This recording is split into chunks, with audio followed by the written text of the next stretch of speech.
বেশিরভাগ নদী উত্তর দিকে অতিবাহিত হয়, জল সব উত্তর দিকে যায়। তো এটার একটা গুরুত্বপূর্ণ বিষয়।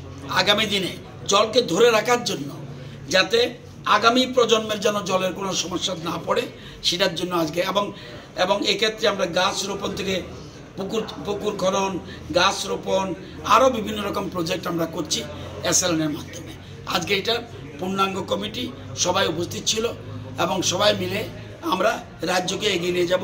এটা আমাদের মূল থিম, যে এটাকে আরও বেশি। আমাদের রাজ্যে প্রায় 250-এর উপরে ঝর্ণা ছিল, কিছু কিছু এখন আছে। এই ঝর্ণাগুলিকে আবার আমরা পুনরায় চালু করার জন্য আমাদের দপ্তর, এই ক্ষেত্রে আমরা বন দপ্তর, আমাদের ট্রেডা, ওয়াটার, বিভিন্ন রকমের আমরা সংগ্রহ করছি যে কোন কোন জায়গায় এই ঝর্ণাগুলিকে আবার চালু করা যায়। আমাদের জল আপনারা জানেন, এটা খুব গুরুত্বপূর্ণ। মূল বডির মিটিং এখানে অনুষ্ঠিত হয়েছে। এটা আসলে আরডি মন্ত্রকের অধীনে এই সংস্থা কাজ করছে।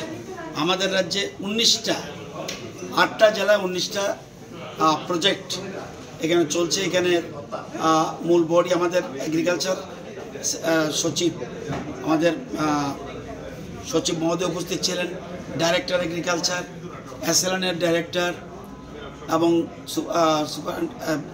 আমাদের হর্টির ডাইরেক্টর সহ চিফ ইঞ্জিনিয়ার সবাই উপস্থিত ছিলেন।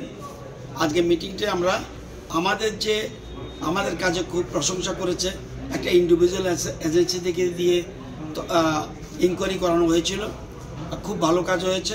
2-1টা জায়গায় একটু সামান্য প্রবলেম আছে, এগুলো আমরা দেখে নিচ্ছি এবং যাতে ফেব্রুয়ারির মধ্যে সমস্ত টাকা, মার্চে নয়, ফেব্রুয়ারির মধ্যে যাতে আমরা যে টাকা, সামান্য কিছু টাকা আছে, সেগুলি আমরা খরচ করতে পারি, সেটার জন্যই আজকে এখানে।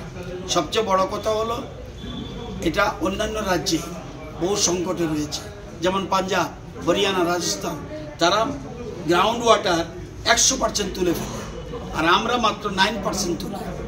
আমাদের থেকে বেশি তুলছে আসাম, আমাদের থেকে বেশি তুলছে পশ্চিমবঙ্গ। আমরা খুব ভালো জায়গায় রয়েছি।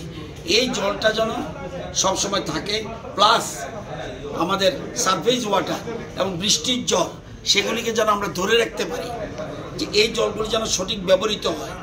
যে আমরা একটা সমীক্ষায় দেখা গেছে যে প্রতি 1 কানি জমির উপর দিয়ে একটা সিজনে 70 লক্ষ এই এসএলএনে কাজ করছে। ওয়াটারশেড ডেভেলপমেন্ট কমিটি আছে এবং সেটা বৈধভাবে খরচ করতে হবে এবং কাজগুলিও 2-3টা জায়গার কথা বলেছেন, যে কমিটির সাথে আমি নিজে কথা বলবো, তাদের প্রেসিডেন্ট, সেক্রেটারি